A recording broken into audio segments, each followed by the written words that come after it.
The ship is no longer sitting in the sea. It is being lifted out of it. Below your feet, timber grinds against timber. The deck tilts by a degree, then holds. A wooden cup moves across a chest and stops against a boot. No one reaches for it. Everyone is listening to the hull. Outside, the ice is moving slowly enough to watch and with enough force to raise a loaded whaling ship. Floes press against the planking.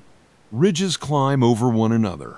The water between them disappears. Inside, there are far too many men. This vessel sailed north with one crew. It now carries the remains of several. Men sleep beside barrels, under boats, between coils of line, and anywhere a body can lie without blocking a pump. Some arrived across the ice with nothing. Others brought a knife, a blanket, a wet coat, or a piece of bread they no longer admit to having. About 286 people have gathered aboard this final refuge. The number comes from a later reconstruction of the 1777 Greenland whaling disaster. The person whose eyes you are using does not. You are a fictional composite. One common sailor placed aboard the last ship in a documented chain of losses. No surviving account gives us your name, your home, or the words you spoke while the ice closed. The creaking hull is real. The overcrowding is real. The ship's commander, Claes Johnsen Castricum, is named in the record. Your private fear belongs to the reconstruction. On the ice, whale boats have been placed where they might be reached if the ship fails. There is almost no open water in which to use them. A pump continues below. The men assigned to it change places before exhaustion makes them useless. The ship has leaked before. Weight was shifted forward until damage at the stern rose above the sea, buying time with balance and labor. Now the deck moves again. A beam gives one short crack. The sound is not loud.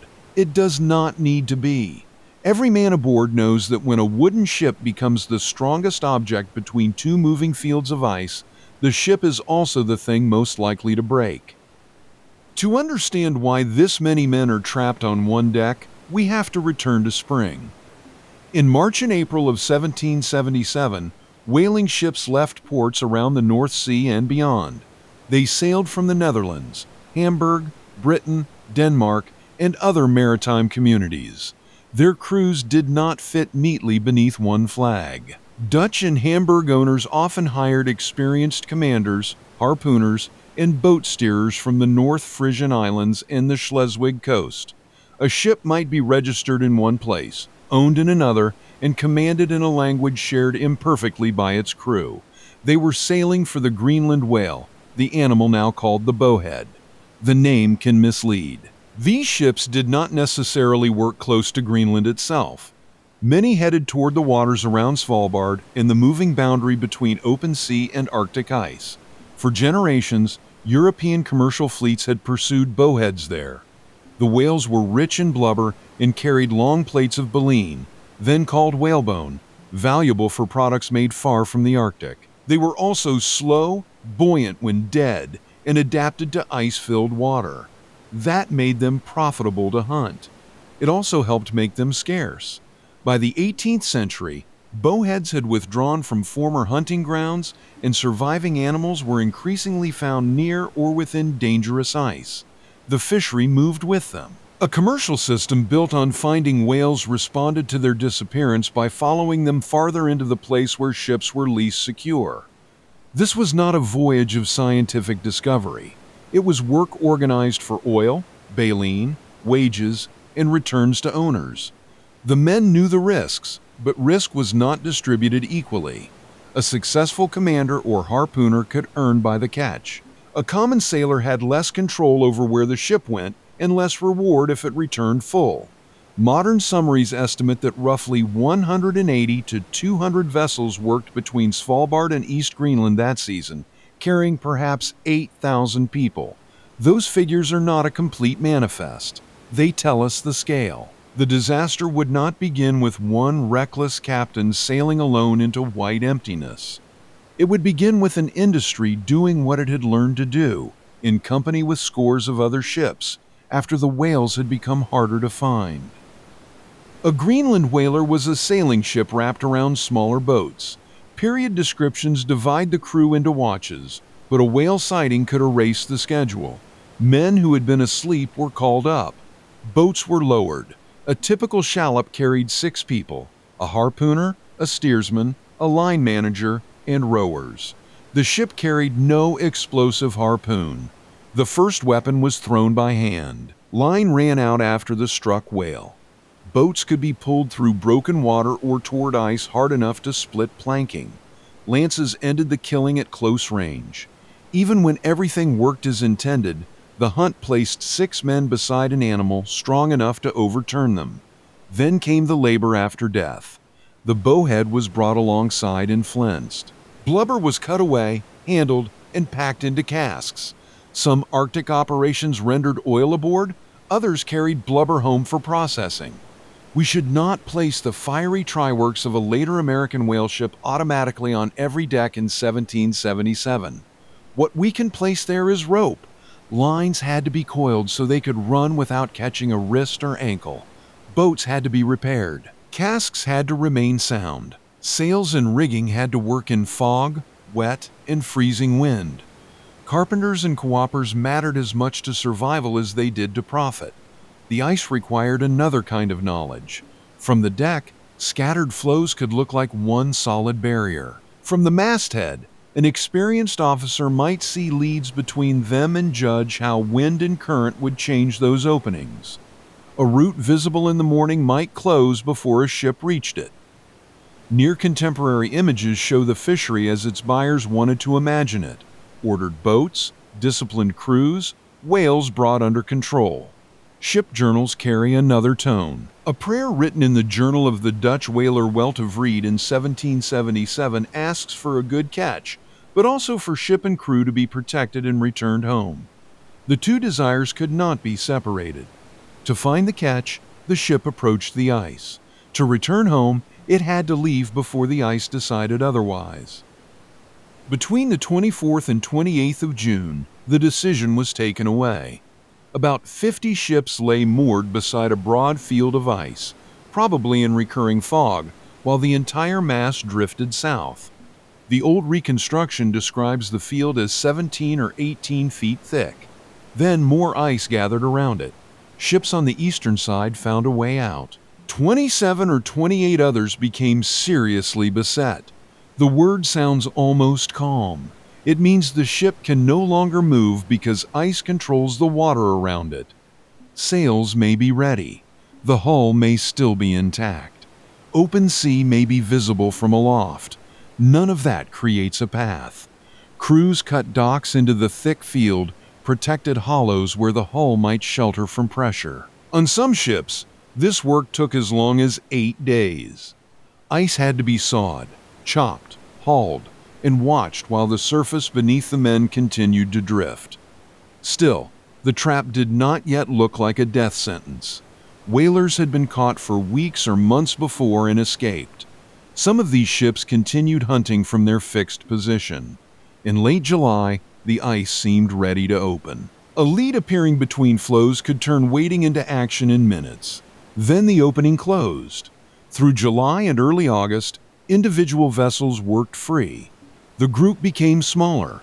12 ships remained irretrievably trapped in the central account. A modern history of surviving Dutch journals says 14 ships were lost across the wider season. The difference is not something we should hide. It may reflect which early losses and connected vessels are included. The archive gives us overlapping boundaries, not one perfect count. On your composite ship, time changes shape. The workday continues because stopping does not release the hull. Sails are tended. Ice is watched. Pumps are tested. Food is measured. Men climb high enough to see open water that might as well be on the other side of a wall. The ship drifts south without sailing. Every mile makes the familiar hunting ground more distant. Every day makes autumn less theoretical. On the 19th of August, a hard storm begins. The next day is worse. 6 ships are crushed in the ice. The destruction does not happen in one neat line. Floes rotate. Pressure builds in different places. One hull leaks. Another is lifted until its keel shows above the water. Planks open where no repair can reach them. Men move across the ice toward ships that still appear solid. Some crews save food. Others save only themselves. Roughly 180 additional men are distributed among the vessels that remain. A ship designed for perhaps 40 or 50 people can shelter more in an emergency. But shelter is not the same as support. There are not more bunks because more men have arrived. There is not more dry clothing, fresh water, fuel, or food. The surviving ships also inherit obligations. Dutch rules developed over the long history of the fishery required wrecked crews to be taken in and provisions shared, with the rescued working alongside the original crew. The rule is humane. It also means that each new rescue shortens the time everyone can eat. Rations fall. The record later describes the last ship issuing only spoonfuls of porridge or peas. Ship dogs were killed for food. Men scraped decaying meat from between stored baleen. We do not know exactly when every reduction occurred, but the direction is clear. Each hull loss transferred hunger to the hulls still afloat. On the 7th of September, another Dutch ship is crushed. Castricum's vessel is already damaged at the stern. Water enters without stopping. 5 pumps are worked while the crew shifts weight forward. The stern rises just enough to lift the opening above the sea. A repair reduces the leak until one pump can keep pace. This is not victory. It is a calculation measured in inches of timber and hours of labor. The ship stays above water, but the ice is carrying it toward the narrowing sea between Greenland and Iceland. East winds keep pressing the pack toward the coast. The men have survived the first destruction. Now survival itself is making the final ship heavier. September passes under pressure. The coast of East Greenland is often visible in the distance. Open water can sometimes be seen in the other direction. The ship occupies the impossible space between them, close enough to imagine both and unable to reach either. On the 30th, another eastern storm arrives. 4 ships are lost that day. One is Wilhelmina, a strong, well-built Dutch whaler. It has already survived months in the pack and carries more than its original company. Strength delays the end. It does not change it. The account describes a mass of ice driving down and forcing surrounding floes against the hull. Deck beams break or are driven through the sides. Pressure lifts the ship more than 10 feet out of the water. Then the structure disappears into broken ice. 129 people from Wilhelmina and other earlier wrecks escape onto the floes. 57 men from another lost Hamburg ship are also exposed. They spend a day and a night on the ice before reaching Castricum's damaged vessel, the only one of the 12 still intact. This is where a fleet becomes a room. 6 complete crews and parts of 2 others are eventually represented aboard one ship. Men who began the season on different vessels, under different commanders, now depend on the same planks and the same diminishing stores. The hierarchy remains, but competence has become more important than ownership. A carpenter who recognizes a failing joint, a sailor who can cross a moving floe, or a man strong enough to keep a pump moving may preserve people he did not know in spring. There is no privacy in which to be afraid. Sleep comes in wet clothing beside strangers. Illness moves through a crowd already weakened by cold and reduced food. Every sound from outside is interpreted through the memory of another ship breaking. Boats and some provisions are placed on the ice when possible. It is a sensible precaution and a dangerous one. Gear on the floes may be saved if the hull fails. It may also vanish when a lead opens, a ridge forms, or a storm rearranges the surface overnight. The last ship is no longer a vehicle. It is a wooden island drifting south inside a larger island of ice. Around the 11th of October, the wooden island breaks. The exact date varies slightly in the accounts created from confusion and survival. The sequence does not. A storm drives the ice together near the southern end of Greenland. Castricum's ship, already damaged and overloaded, is crushed. There is little time to salvage anything. Men jump from the hull to the ice. Boats are lost as the floes grind against one another. Food disappears with the ship or scatters beyond reach. For the first day, the moving surface gives no rest. Every piece of ice can become a raft, a wall, or a pair of jaws depending on what the next floe does. The sea has taken away the last distinction between crew and castaway. For 2 days, survivors hold together as well as they can. Pieces of sail become tents, though the cloth cannot stop the cold from below. The remaining provisions are divided. Then the people divide. Some believe the best chance is to reach the East Greenland coast and find inhabited places.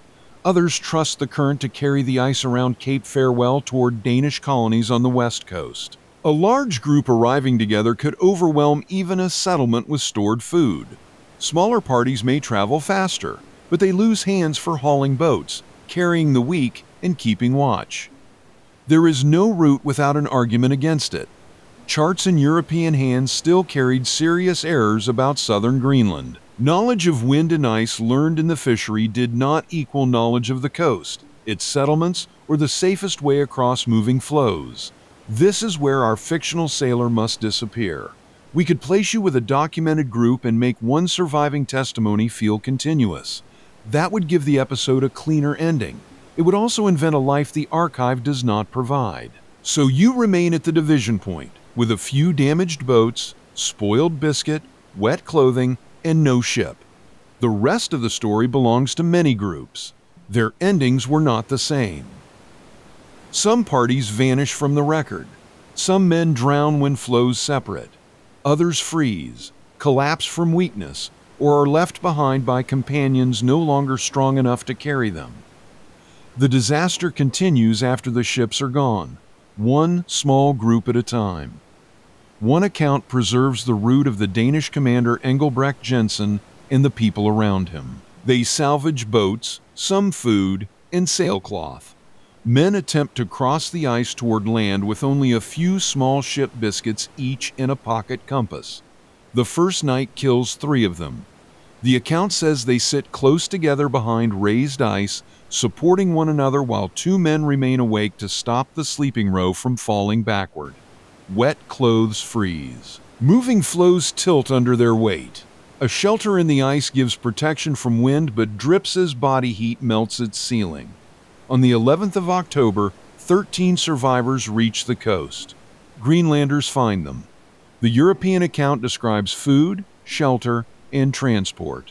It also records a boy, Anders Mikkelsen List, first mistaking people in fur clothing for animals at a distance. The error tells us about his exhaustion and ignorance, not about the people approaching him.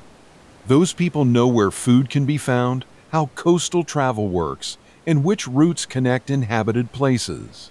They receive the survivors, feed them seal, meat, and berries, and move them onward in an umiak, a large skin boat. A Greenlandic family tradition, printed generations later, remembers another group arriving near Nanortalik in desperate condition. Survivors offer pieces of clothing or buttons for food. Local households distribute the unexpected guests because one place cannot support them all. They share stored food, provide work and shelter, and help carry messages toward a mission and colonial stations. Other men reach Godthob in a whaleboat. 6 survivors haul 2 boats onto a small skerry and build a shelter from sails and oars. They endure the winter until Greenlanders find them in late March and guide them to the colony. European seamanship brought these men into the ice. Greenlandic knowledge brought many of the survivors back into a human network. Without that distinction, the ending becomes another false story of Europeans saving themselves in an empty Arctic. The final count cannot be written as one certain number. Norman's 19th century reconstruction began with 10 core crews totaling about 460 men, added at least 15 survivors from earlier losses, and estimated that roughly 320 died. He argued that at least 155 were saved. Other publications gave different totals. A modern study of the Welt of Reed journals counts 14 ships lost in the wider season, while Norman's core list contains 12 irretrievably trapped vessels and follows 10 crews in his casualty calculation. The disagreement is not evidence that nothing can be known. It is evidence of how the disaster happened. Crews changed ships. Some vessels were lost early and their people escaped aboard others. Groups divided. Men reached different settlements months apart. Reports were printed quickly in different languages. Families waited for names that did not arrive. The archive remembers ships more clearly than common sailors. It remembers Wilhelmina rising under pressure. It remembers pumps working on a damaged stern. It remembers boats on the ice and a fleet drifting more than 1,000 nautical miles without choosing its course. It remembers the commercial system too. The bowhead population around Svalbard had been broken by generations of hunting. Whalers followed the remaining animals toward more dangerous ice because oil and baleen still had buyers. The men were victims of the 1777 disaster. They were also workers inside an industry built on the destruction of another Arctic life. Neither truth cancels the other. Were you truly trapped aboard one 18th-century whaling ship? Only in the narrowest sense. The men of 1777 were trapped aboard a succession of them. Each surviving hull became shelter for the crew of the last. Rescue increased weight and reduced rations. A rule of mutual aid preserved lives until timber could no longer preserve anyone. When the final deck broke, survival moved somewhere the owners and commanders could not organize from Europe, onto divided floes, into small boats, along an inhabited coast, and into Greenlandic homes. Our composite sailor has no ending because the record does not give him one. The real survivors have many. Some returned across the Atlantic. Some wintered in Greenland. Some were buried without a name. Some remain only as a missing place in a ship's company. The fleet went north for the whale. The ice kept the ships. And the people who lived on the coast decided how many castaways would become survivors.